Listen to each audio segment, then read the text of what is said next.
you wouldn't know how to minister with it. That's right. So it's a That's key. right. So powerful. Good. God from Zion. Woo! We're starting on a good thing tonight. All right, let's start off with what is sexual abuse or molestation. Let's read the first one and go down to the second one. The third one, I'm sorry. Sexual abuse, also referred to as molestation. Yes. It is forcing undesired sexual behavior by one person upon another. Yes. I think that's self-explanatory. Yeah, because you just talking about the control thing with the crush thing. It's a control mechanism. We talked about this in our broadcast as well. It's a control mechanism to force somebody to do something that they don't want to do, because we go back to the broadcast dealing with the killing in California with the young man. How he said he was not he couldn't get girls. He did everything he could. That's right. Elliot Roger. He did everything he could, but they did not accept him. So he said, now I'm going to take retribution on you because you feel that I'm not good enough. So he used that control to control the situation by going out and killing somebody. That's right. So the Candy Crush analogy, what you use, is perfectly suitable for this case, because now a molester is somebody that may not be getting satisfied sexually because he cannot get the girl. That's right. Okay, and he is not, quote unquote, part of the status quo, or he does not fit in that man box per se, but he's trying to conform, and the only way he can conform to it or try to be like that man box is to press or to put control over somebody else to make him feel like a man. That's right. Good God from Zion. Woo. I'm going to move to third one. Yeah, go ahead and move, because we ain't even got to deal with that, because I already said what molestation and sexual abuse is control over somebody else. Approximately 15 to 25% of women and 5% to 15% of men were sexually abused when they were children. Yes. Most sexual abuse offenders are acquitted with their victims. Acquainted with their victims. Approximately 30% are relatives of the child. Yes. Most often fathers, uncles, or cousins. Yes. Around 60% are often acquaintances, such as friends of the family, babysitters, or neighbors, strangers, or the offenders. In approximately 10% of children's sexual abuse cases. Yes. Most child sexual abuse is committed by men. That's right. Women commit approximately 14% of offenses reported against boys. Yes. And 6% of offenses reported against girls. Okay.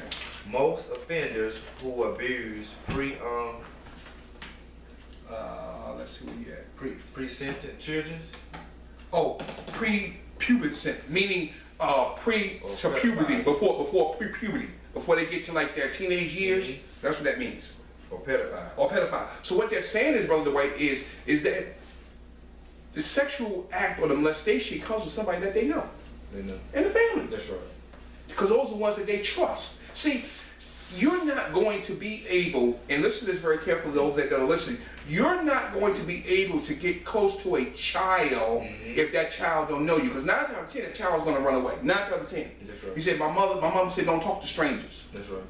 Or they'll tell somebody, said, I see a man out there doing something, he gonna let somebody know. But if somebody's close to him, they gonna trust him, so they ain't gonna think nothing more about it. That's right. You see what I'm saying? So those of you that are listening to this, it's very, very important that you screen the people that come into your house. It could be, like Brother Dwight said, it could be a father, it could be an uncle, it could be a cousin, it could be a close friend. And if there are some ways in that person's lives that you may seem, that it may seem objectable to you, you need to make sure you got little children around, you need to watch and be very on close eye, because that's a sign that child will get molested. And you may call, it could be a babysitter that comes over and babysits your children, could be doing the molesting as well. Say your neighbors. Yes. Yes.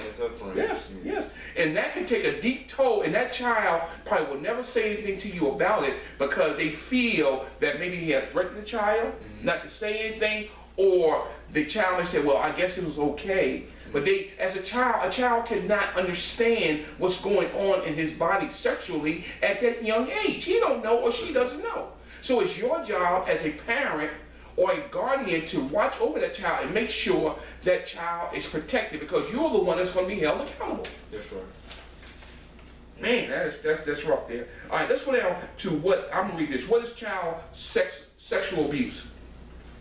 At the extreme end of the spectrum, sexual abuse includes sexual intercourse or its deviations, yet all offenses that involve sexually touching a child, or as well as non-touching offenses and sexual exploitation, are just a harmful and devastating thing to a child's well-being. Okay, let's look at touching. Touching sexual offenses include fondling. Okay, we talk about this later on. We're going to talk about this later on. Making a child touch an adult's sexual organ, and penetrating a child's vagina or anus, no matter how slight, with a penis or any object that doesn't have a valid medical purpose. All right, so that's just cut and dry. Okay, so you're gonna have, there's gonna be instances you gotta be wary, because people out here, they're crazy. That's right. And these men that don't have women, or they feel, or they have a high sex drive, and they feel that they cannot get satisfied through their girlfriend or whatever, and they may have experienced this when they was younger, so they feel they're gonna try to get it from a child. And that's where that domino effect starts, because they feel that I'm in control. If I tell them, I'm going to tell them that they did such stuff, that child gets scared and they get afraid, and they don't want to tell nobody. So they'll continue that. They can go on for years. That's right. You know, and you as a parent or guardian, you will never know it.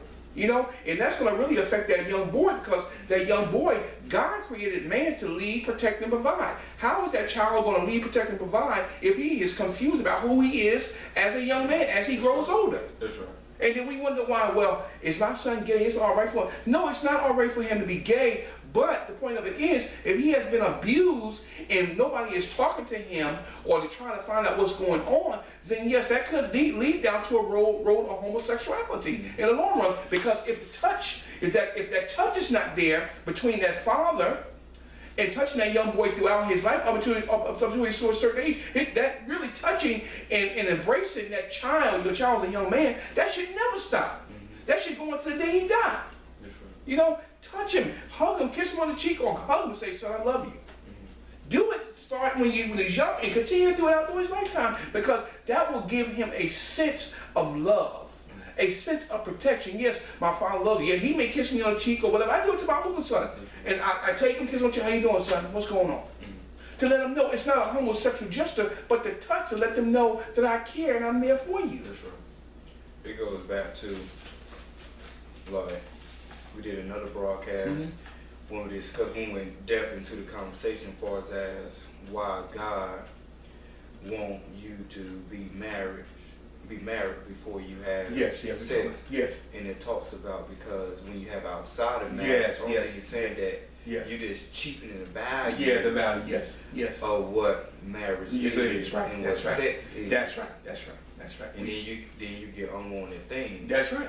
My thing is, by the devil manipulated the thing so much, he chipping. We are cheapening value. That's right. A true relationship. Yeah, that's right. And the touch for us as men. And one of the things that the young lady talked about, because I brought up another piece of paper that we discussed. She said she saw bromance, and she said, so bromance is not saying that God's been in a relationship with each other, stuff like that. I said no, it's just a relationship. Right. Males had a relationship with each other, non-sexual. That's right. And so she understood things. So it's good that we have these types of conversations, because the values it goes back to we missing out on the greatest thing God created for us. It's relationships. That's right. And it's a lot of things that plays in the impact of a relationship. And we really miss the true value of a relationship, because we really don't understand the different things, parts like touch. And all the things like that. Yes. So, absolutely, it's good. Brother Dwight, you hit the right on. I'm proud of you, son. You're doing a great job. Okay. Non-sexual sexual offenses include engaging in indecent exposure or exhibition, meaning exposing yourself, or that child, you're making that child take off closer pictures. Be aware, all right? Exposing children to pornographic material. Girly magazines. I know all men have, as they're growing up, they get girly magazines. That's just something guys don't go, because they're turned on. They want to see an experiment, or they want to see what how God has created that female body, which is beautiful. He designed it for a purpose. Goes back to the marriage thing, but it's for a purpose. It's for a purpose. But then when the enemy comes in, it turns that purpose around for negative. Then that's when it becomes a disgrace to God, abomination, because it takes it out of the content for which it was originally made for. That's right. Here it is. Good God, Brother Dwight. Woo! Deliberately exposing a child to the act of sexual intercourse and masturbating in front of a child. Now, these things are off limits, but these things can happen if you're not, and go back to the touch thing again, Brother Dwight. If you're not touching your child, especially that young boy, to a certain age. I know a young boy at a certain age don't want his mother to kiss on him, but that father's role is to continue to do that in a manly way. So he can understand the difference. So he can understand the difference. Because see, that mother's going to do it anyway because she's a nurturer. That's right. She's a nurturer. She has naturally in her spirit, she's a nurturer, and she loves that child because God loves us. And that woman has a spirit of God within her. But the man has a different role. A man's role is to protect, to provide, and to lead. But in that midst, he has to show that child or that young boy what this touch means. Son, it's all right to tap somebody on the butt in the football field, but it's a deeper touch than that, son. If I hug you and really hug you and say, son, I love you, or you see a friend and like we do, that's what, and I'll go back to what we do we hear MSF. We greet each other, we hug each other with a brotherly kiss, as Paul said. It's a reason for that, to let each other know that we love you regardless. There it is. And that's scripture. That's scripture. So if we do that, and you men, I know a lot of you men will buck up against it. Well, I ain't gonna kiss no other man. I ain't gonna even think I'm a fag. I think I'm gay. It ain't got nothing to do with that. That's right. Okay? You ain't gotta literally kiss the man, but hug them in a way to show appreciation. I appreciate you as a man. I love you as my friend, and I want to show that. Because you do the same thing with a woman. Another question that the young lady wrote, she asked a great question. She said, how long should a mother and a father, but she specifically said a father, continue to kiss a baby or a child as it grows up on its mouth and on its lips? Okay. I like what? Well, that's a good question, Brother White. Now I know we as adults and we have children, we kiss one mouth, but you shouldn't do that because of the germ factor, because it's not sanitary. But what I will say is that you need to kiss that child on the cheek or on the head or whatever. I do with my grandson all the time, and let him know. And we kiss each other all the time. He said, "I love you, Papa." I said, "I love you too, son."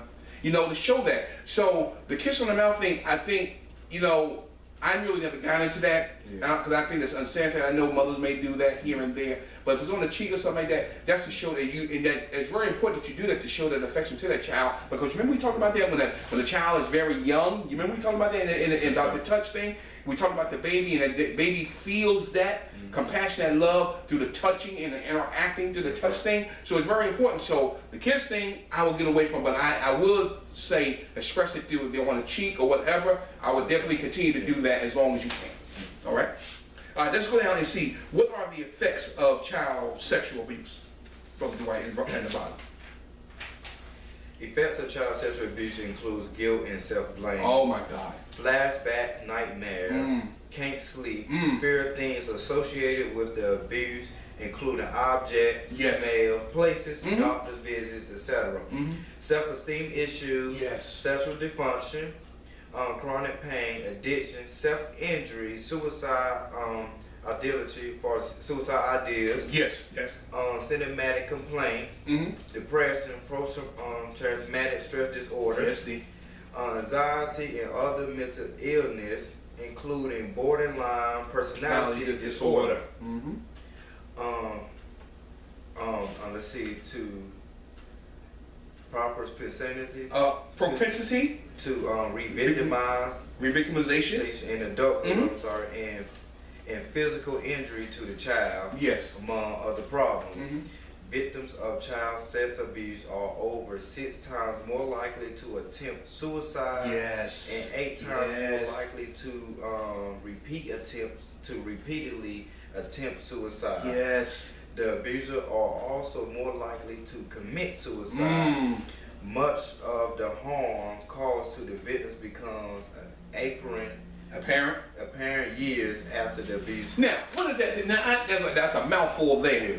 What did you get out of that? And that, I can know, because this in those few lines, I can go back to a lot of broadcasts and go right back to this. Yeah. The suicide thing, the depression thing we talked about. Yeah. We talked about the self-esteem issues. And like I said before, when we first started this broadcast 6, 7, 8 months ago, I came when the Lord spoke to me, said, you need to have a trauma network. Trauma. That's the key word, trauma. And the thing that God has dealt with me, He's still dealing with me now, as far as the revelation of the part. First thing He taught me to me was it's the identity. Yes, yes. So now the person was, after all these things happen, they're at this stage of who they really are as a male or a female. Yes. After this happened. That's right.